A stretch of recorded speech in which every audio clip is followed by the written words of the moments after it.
I grew up in Virginia where Robert E. Lee was revered. I think when I was a kid, his birthday was a school holiday. But as I grew older and learned more about American history, I learned that he fit the classic definition of a traitor. He took up arms against his country. He broke his oath as a member of the United States Army, which he took upon entering his career at West Point.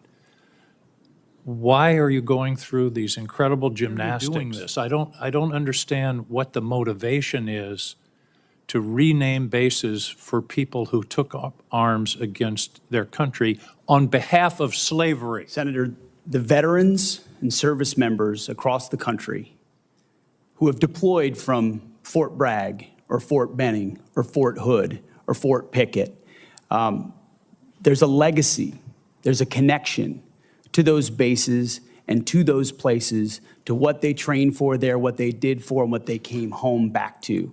That matters to them. Ask enough of them, as I do, all the time, before and later. And we recognize the service of those who were put into the replacement. No one's disputing that. I would never dispute that.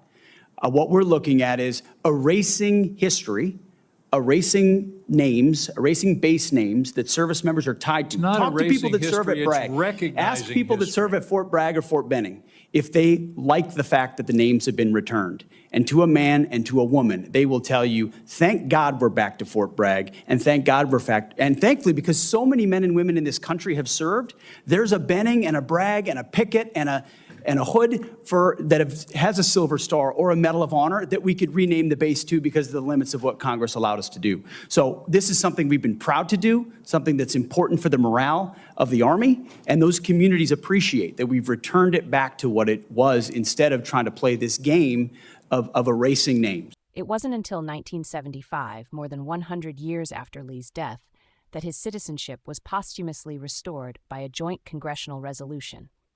On August 5, 1975, President Gerald Ford signed the resolution acknowledging Lee's character and the significance of restoring his citizenship.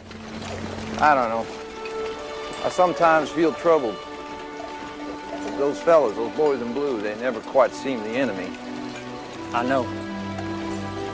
I used to command some of those boys. Swore an oath, too.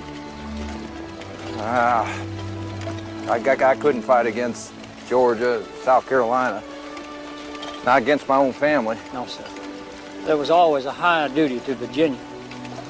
That was our first duty. There's never any question or doubt about that. Yes, so. But let us not think about that now. The issue is in God's hands. We can only do our duty. To restore the original names of the additional 7 bases, the Army once again found service members with the same last names to honor those bases are Fort A.P. Hill, Fort Pickett, and Fort Robert E. Lee in Virginia, Fort Gordon in Georgia, Fort Hood in Texas, Fort Polk in Louisiana, and Fort Rucker in Alabama.